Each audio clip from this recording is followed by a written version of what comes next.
I vibe coded my website in 10 minutes, and that's exactly the problem. I built it with Lovable in minutes, which is honestly insane. I've actually built a few now. I really love the fact that we can just generate a full website now and even apps, in minutes. It's crazy. But when I look at it, it just doesn't feel like Jessie Fries. To be honest, it just looks like every other vibe-coded website. It just made me realize that in the age of AI, the hard part isn't so much building anymore. I think anyone can build anything from scratch, even though it's not perfect, but everyone can build an MVP, it's really easy.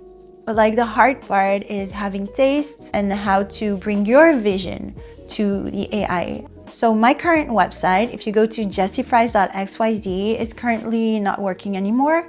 But this time I want something more simple. I just want a website for my personal brand, for future collaborations and things like that. It would be amazing to work with a creative director, a designer. Sometimes when you're short on the budget, you become the creative director. So I'm setting myself a little challenge for my website.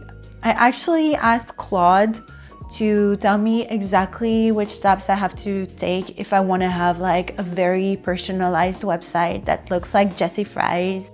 So here's the process that I'm following. Get clear on your identity before you open any AI tool. 2. Build a small Pinterest vision board with 10 to 15 pins max. 3. Define your colors and sections. 4. Write one strong prompt. 5. Generate, iterate, and refine. I made a little playbook. If you want to try it yourself, it's in the comments.